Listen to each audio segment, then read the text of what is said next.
Gente, muito obrigada a todas as pessoas que estão participando, muitas, inclusive, parabenizando a Cira pela história, pela coragem, pela felicidade, pelos sorrisos distribuídos.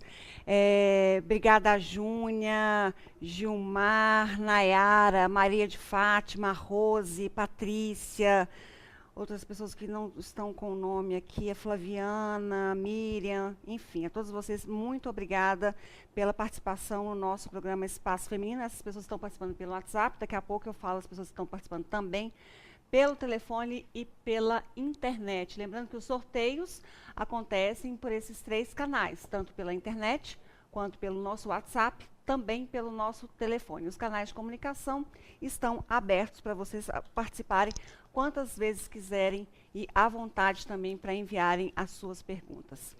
Bom, e as denúncias do programa Espaço Feminino e os apelos por um basta realmente à violência contra a mulher continuam. Ontem, por exemplo, a Secretaria de Defesa Social de Minas Gerais revelou que, por dia, 353 mulheres foram vítimas de violência doméstica no estado em 2015. Isso significa que no ano foram mais de 120 mil casos notificados. A violência física é a mais frequente, seguida pela ameaça e patrimonial. A maioria das agressões é cometida pelo companheiro ou pelo ex-companheiro. Mas eu vou mostrar a história agora de uma jovem que resolveu sair dessa estatística. É a Bruna Nunes. Como vai, Bruna? Como vai? Olá, Tudo bem? Ludmila, tudo bem? Muito obrigada pelo convite de estar aqui no programa para falar um pouquinho do Vamos Mudar o Final e de como todo esse projeto surgiu. Eu que agradeço você também pela ousadia, né, de mostrar ao mundo mesmo a sua história. Mas vamos entender, você já foi vítima de violência doméstica? Como é que aconteceu? Bom, eu fui, chama-se relacionamento abusivo no meu caso, porque eu não tinha alguma coisa assinada pelo Estado, eu não era casada com o meu ex. Eu vivi em um relacionamento abusivo por 2 anos e meio. Começou com a psicológica, só que eu não dei muita importância, eu acreditava que sempre era o calor do momento, que ele falava aquelas coisas terríveis pra mim, porque estava acontecendo daquele momento, então foi isso. E depois de algumas brigas, até que aconteceu uma briga em específico, que ele explodiu e me agrediu fisicamente da primeira vez, me deu bastante chutes e murros aqui na costela, e eu trinquei a costela e fui parar no hospital. E eu não quis contar para os meus pais. Eu falei que eu tinha caído no dia e eles acreditaram. E o médico me perguntou se eu realmente tinha caído. E eu confirmei, não, foi uma queda mesmo. E continuou apaixonada por ele? Eu continuei no relacionamento. Porque e apaixonada? Também. Eu acreditava que ele ia mudar, que aquilo foi o calor da discussão, que aquilo não aconteceu pelo fato dele querer fazer isso comigo, mas sim pelo fato de eu ter causado toda aquela situação. Então, eu achava que eu me sentia um pouco responsável por tudo que tinha acontecido até naquele momento. Bom, e como é que foi agravando essa situação ao longo do tempo, até chegar a uma situação que se tornou insuportável? Quanto tempo que durou isso tudo? Isso foi 1 ano e meio. Da primeira agressão pra frente foi 1 ano e meio. E foi só piorando? Foi só piorando. A gente sempre espera uma mudança, até porque esse tipo de indivíduos, eles têm uma certa mania de pedir desculpas e mandam flores e fala que não vai acontecer de novo, que foi calor da situação, mas que a gente também precisa assumir a nossa culpa naquilo. E eu sempre tentava assumir a minha culpa e pensava, poxa, aconteceu, então às vezes eu posso chamar ele para a gente conversar, vamos num psicólogo, ele nunca quis ir também, sempre pedindo para ele melhorar e ele nunca quis. Aí eu resolvi dar um basta, depois que a gente já tinha terminado o relacionamento, e ele veio me ameaçar.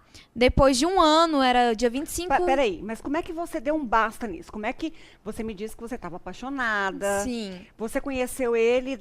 Quando que você conheceu ele? Eu conheci ele, eu tinha 7 anos de idade. A gente estudava na mesma escola, ele era meu amigo de muitos anos. Então eu acreditava que eu tinha uma versão muito romântica da vida, que você ia se apaixonar pelo seu melhor amigo da escola, e iam namorar e iam viver felizes para sempre. E foi mais ou menos isso o que eu pensava, porque a gente vê muito isso em filmes hollywoodianos, sempre naquelas comédias então, você românticas. Pensava em começar e terminar sua vida com essa pessoa. Sim. Jamais você viu nesse momento todo, qualquer tipo de situação em que ele fez alguma coisa com alguém. Sim, nunca tinha percebido isso. Eu sempre achava que não. Ele era um aluno um pouco problemático na escola, mas eu também não gostava muito de escola. Eu imaginava que era porque eu não gostava daquele ambiente. Que era adolescente, coisa de tava adolescente. coisa meio rebelde, né? A gente não tem muita ideia do que tá fazendo da vida, tá brigando com o professor. Às vezes a gente acha que é adulto, mas não é. Então eu tinha essa cabeça, eu pensava isso.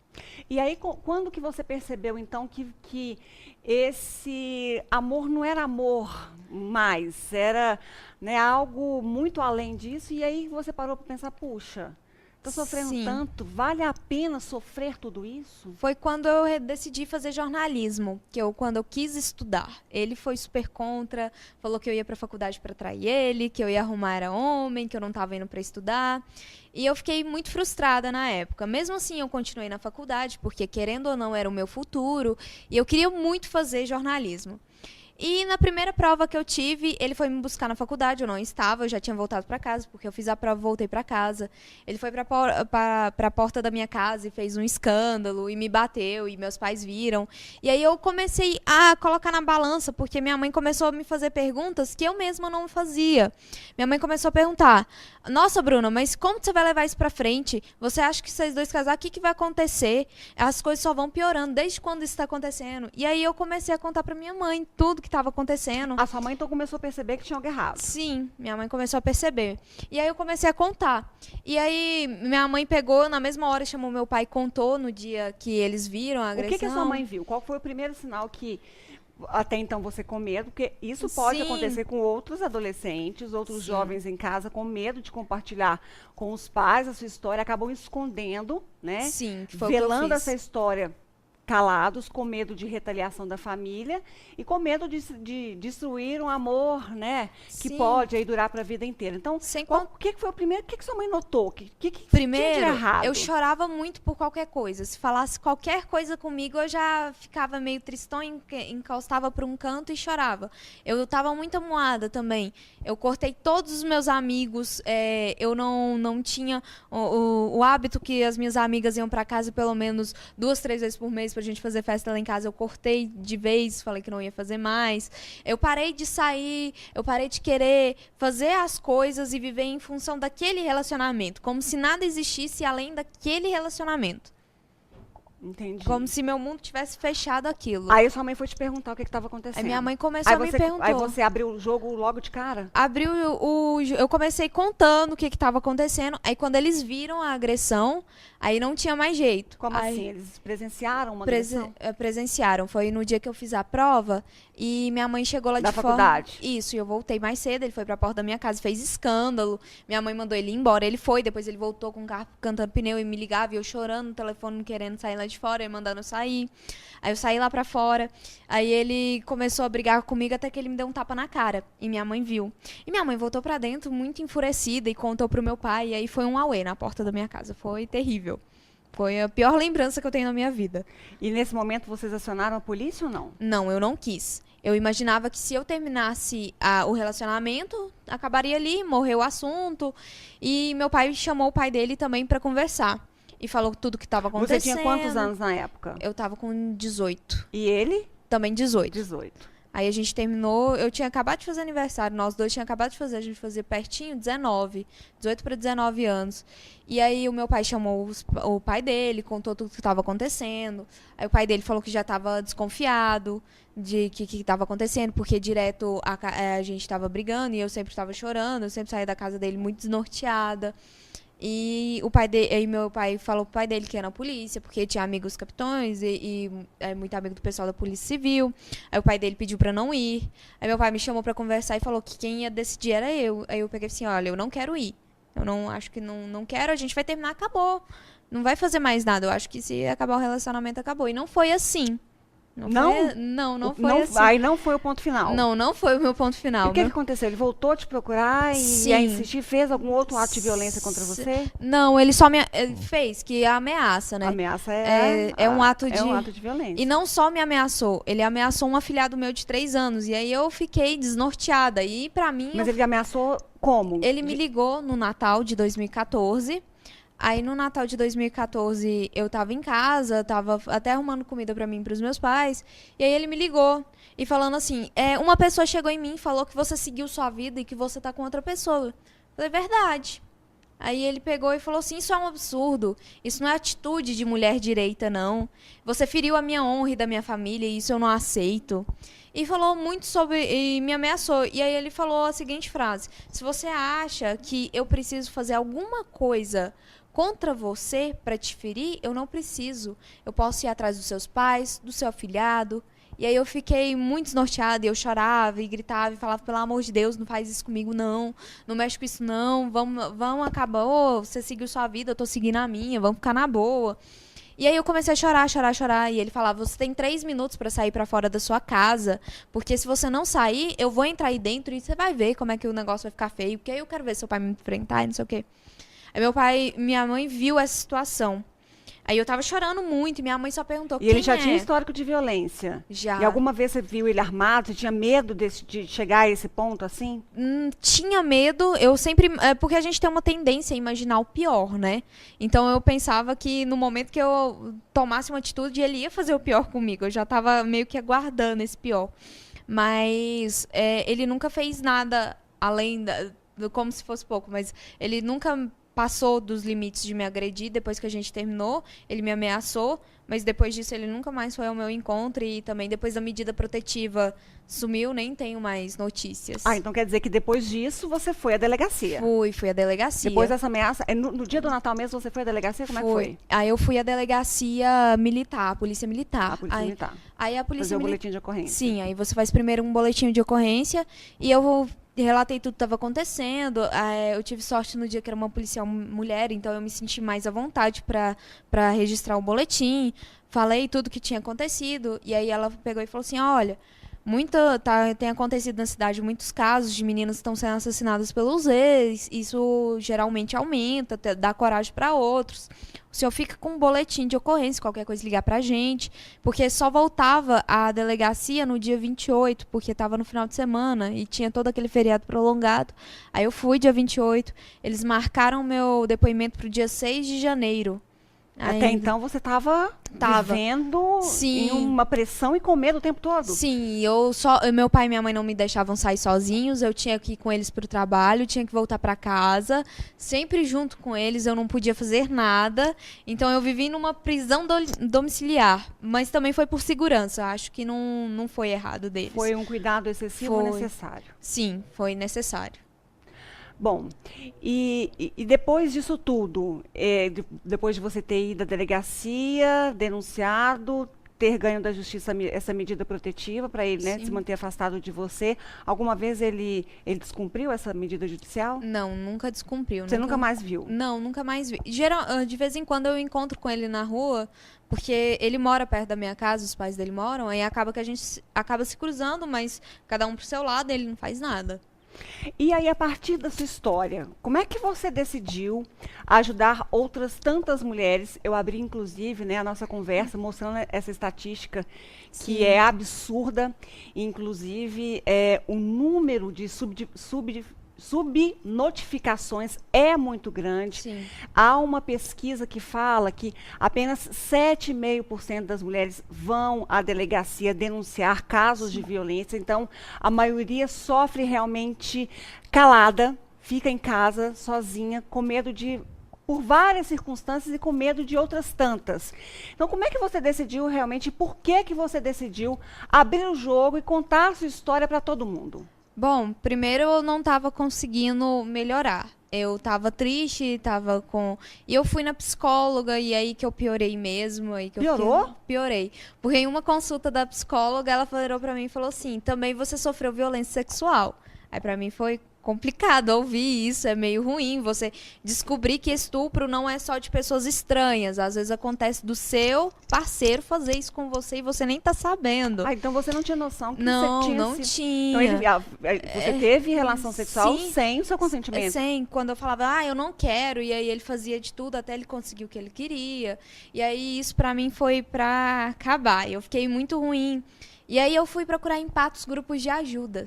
E na nossa região a gente não tem um grupo de ajuda para essas mulheres, não tem uma assistência efetiva. Mas você continuou indo ao psicólogo? Não consegui. Depois que ela te contou que você então... eu não consegui, eu parei naquele momento. Porque você tinha medo de novas descobertas? Eu tinha muito medo de novas descobertas. E aí eu descobri um grupo de ajuda à mulher pelo Facebook e eu fiquei muito amiga da fundadora do grupo. E elas me colocaram num grupo de ajuda de coletivo pela internet, que tinha mulheres do país inteiro que tinham sofrido violências domésticas e em vários níveis diferentes. E eu as conheci e a partir disso eu fui melhorando. Porque eu comecei a conhecer histórias em níveis tão maiores que o meu, com um grau de violência tão maior, e elas com tanto medo, e elas foram me encorajando, porque eu pensava, gente, aconteceu comigo. Eu não posso guardar essa história pra mim. Eu preciso ajudar mais gente com isso. Então, se eu vou ter novas descobertas futuramente, pode ser que sim. Mas o meu foco hoje com isso é querer ajudar mais e mais gente que estiver nessa situação e poder ajudar pessoas que querem ir na delegacia e não têm coragem de ir sozinhos. E já aconteceu até dentro da faculdade. Aí depois que eu comecei o projeto, conheci mais 2 pessoas no curso. Fiquei sabendo de várias histórias que aconteceram dentro da faculdade com pessoas jovens desses relacionamentos abusivos. E a minha ideia é sempre dar para essas pessoas vozes que elas não têm coragem de expor a sua imagem, falar, aconteceu comigo, mas quando a gente começa a reunir e contar mais ou menos as histórias... Então tem grupos de apoio? Como é que é? Tem grupos de apoio, vários grupos de apoio online, inclusive. Tanto é que o site também tem um grupo de apoio, que tem uma partezinha lá que a pessoa entra em contato, a gente vai fazer toda uma pesquisa com a pessoa, passa por um psicólogo antes, que é nosso parceiro, e aí que é a Adriana, ela tem ajudado bastante a gente, a Solange, que me ajuda junto nesse grupo, ela é do Rio de Janeiro, mas aí criou-se mais uma rede de mulheres que a gente tenta ajudar outras mulheres, todas sofreram violência, relacionamentos abusivos, e todas nós estamos tentando fazer mais pessoas e mais mulheres denunciarem e saírem dessa situação. E depois disso, essas mulheres que vocês estão ajudando através, né, do blog, das redes sociais, sim, elas estão indo também fazer as denúncias contra esses parceiros? Porque a gente sabe que a denúncia é o primeiro passo e talvez o mais importante deles para que essa pessoa seja punida, porque é um ciclo vicioso. Ela vai fazer com você, ela vai fazer com outro, ela vai fazer com a pessoa seguinte, porque essa pessoa não para. Inclusive, no programa que nós, o programa Espaço Feminino, que foi censurado, que inclusive eu aviso a todos, estamos no aguardo de uma decisão judicial para que esse programa seja exibido. Caso não seja, nós vamos reformular e vamos tratar do assunto estupro aqui no programa Espaço Feminino, porque é um assunto grave, merece e deve ser discutido, porque também é uma realidade comum na nossa cidade e na nossa região. Então, esperem todos, porque a gente está no processo judicial e às vezes a justiça não tem assim, a agilidade que a gente precisa. Mas uma psicóloga que que participou desse programa, ela enfatizou muito essa questão da importância, né, da denúncia. Sim. Todos eles, afinal, o delegado, o promotor de justiça, que tem que denunciar. Tem que denunciar. E aí as mulheres percebem dessa importância? Porque nós temos que conversar com elas, porque a maioria ali que já está, a gente sempre deixa aquelas que já estão um pouco melhores, elas não saem do grupo, elas ficam ali para dar apoio às que estão chegando. Aí a gente sempre conta nossas histórias. Por exemplo, eu consegui criar o projeto, seguir em frente com a minha vida, hoje eu trabalho, hoje eu vou para onde eu quiser, eu dirijo, eu consigo fazer as coisas com medo, mas bem menor, eu consigo seguir minha vida em frente.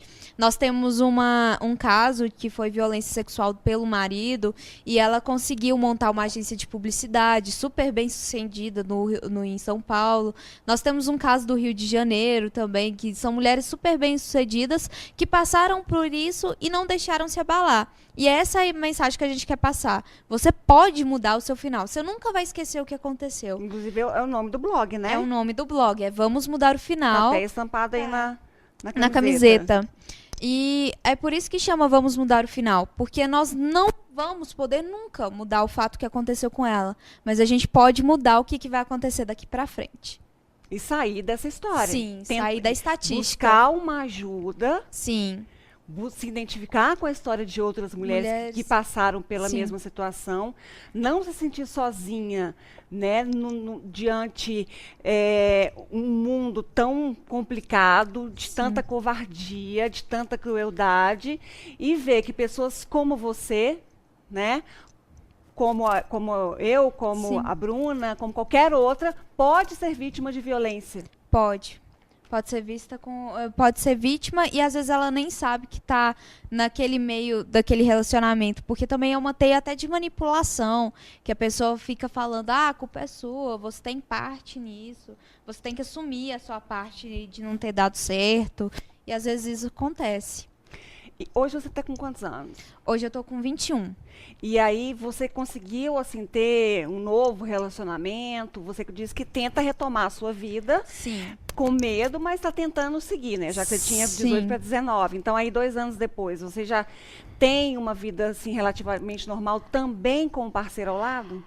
Não, porque não tanto pelo que aconteceu comigo, mas porque hoje eu tenho outras prioridades. A minha maior prioridade hoje é o projeto, em tudo. Então, se eu deixo de fazer as coisas, eu não saio tanto para ficar ali no projeto, para dar atenção, porque você querendo ou não, são mais de 80 mulheres no WhatsApp te mandando mensagem o tempo todo. E você consegue responder todo Tem mundo? que responder todo mundo. A gente tem Isso que é todo dia? todos os dias. Eu não recebo menos de 800 mensagens por dia no meu celular.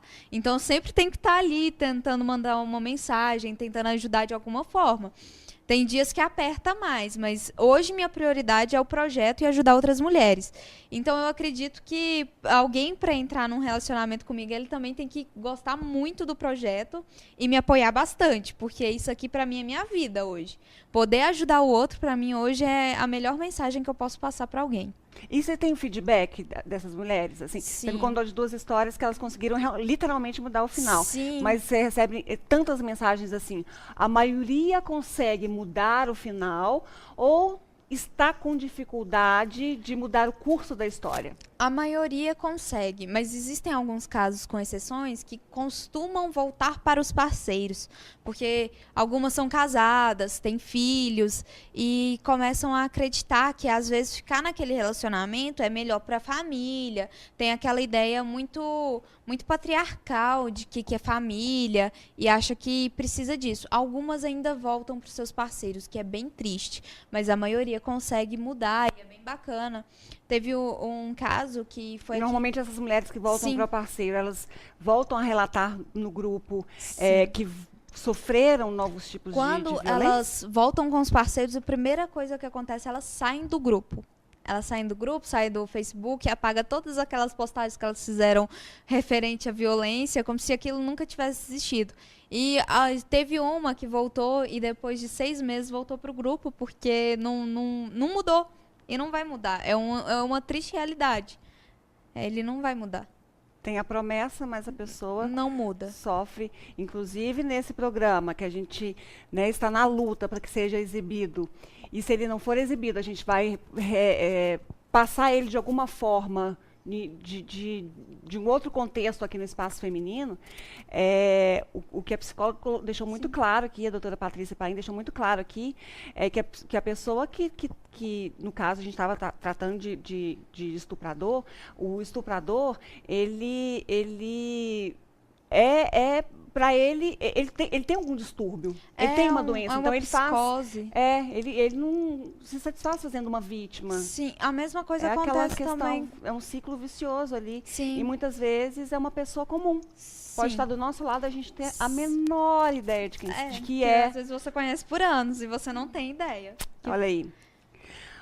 A Bernadette, muito obrigada pelo seu carinho, pelos seus elogios. Ela parabeniza você pela sua coragem, Obrigada, né, de Bernadette. contar a sua história. Olha o que a Maria de Fátima fala. Que história bonita, inclusive é o programa favorito dela. Muito obrigada, Maria de Fátima. Ela estava precisando mesmo dessa força para continuar firme na fé, porque, infelizmente, ela está nessa estatística que a gente colocou há pouco no início do programa. Ela perdeu a filha assassinada cruelmente em dezembro de 2014 por um detento que havia saído do presídio no benefício de Natal. Se ela quiser conhecer as mulheres do nosso grupo, sinta-se convidada. É só nos procurar pelo site, mandar uma mensagem que nós vamos atrás para você conhecer e também, quem sabe, também ajudar outras pessoas e outras mulheres e outros pais e mães também para não entrarem nessa estatística. Eu acho que a Terezinha está até colocando um depoimento dela aqui, que parece que tem uma pessoa que mora na cidade, ela não consegue dormir, parece que ela está meio com medo dessa Sim. pessoa que mora por aqui e já sofreu alguma coisa. O que você diria para ela? Diz que 180. Lá eles vão te instruir a melhor forma de você poder tomar alguma atitude. Lá eles vão te explicar direitinho como funciona a medida protetiva, quais vão ser os passos que você vai tomar. E principalmente, conte com alguém que você sabe que a qualquer momento que você precisar e ligar para te ajudar, nem que seja para ligar para a polícia, chegar lá com a polícia, tenta ter alguém perto, nunca ficar muito sozinha até conseguir uma medida protetiva ou alguma coisa assim. Mesmo porque viver chorando, Terezinha, não dá. Não Viver dá. com medo, enclausurada dentro de casa. A vida é feita para viver, para ser feliz, para curtir cada segundo, porque passa muito rápido. A cada quarta-feira que eu chego aqui, eu falo, puxa, mas já chegou quarta-feira, nossa, passou muito rápido. Então, assim, a vida, Deus nos deu, assim, essa oportunidade, Sim. né, para que sejamos felizes. Então, vamos nos agarrar para que cada dia seja melhor do que o outro. É lógico que a gente tem os altos e baixos, todos nós, sem exceção, temos problemas, mas a gente tem que ter fé, tem que ter força, tem que ter coragem para enfrentar a todos. E está aqui um exemplo, Sim. por isso eu fiz questão de trazer a Bruna aqui no nosso programa Espaço Feminino, para mostrar que basta coragem, basta fé, basta determinação para sair dessa e ajudar a tantas outras mulheres que também sofrem com a violência. Então, Bruna, basta entrar lá, se cadastrar? Sim, Como é que... é só entrar no nosso site. Aí tem duas abas. Tem a aba de depoimentos, a pessoa pode me mandar uma mensagem privada por lá. Vai ter uma abazinha escrito enviar pergunta. Ela vai me enviar e eu entro em contato com ela assim de imediato, para a gente buscar a melhor solução para aquele caso. E aí você vai conversando tanto Sim. pelas redes sociais... Ou também pessoalmente, se for aqui em Patos, a gente vai atrás sim. Assim, existe o grupo físico? Não. Ainda não, a gente ainda... o nosso sonho é montar um grupo físico aqui em Patos, também no Rio, mas tudo demanda verba, então a gente está tentando fazer da melhor forma possível hoje. Bruna, saiba que o nosso programa apoia, eu pessoalmente Obrigada. apoio, o que for preciso para que estejamos juntas, para que isso aconteça, estou à disposição, assim como a NTV também. Certinho, Ludmila. Muito obrigada pela entrevista. Obrigada ao Espaço Feminino por ter me convidado, ter dado esse espaço para o projeto e também para toda essa causa, que é importante a gente falar um pouco sobre isso. Estamos juntos com essa causa, viu? Sim, Obrigada, Bruna. Muito e que você obrigada. seja feliz. Obrigada, você também. Amém. Bom, eu vou para o intervalo. Tem mais um intervalo, não tem? Tem. Eu vou para o intervalo, já volto.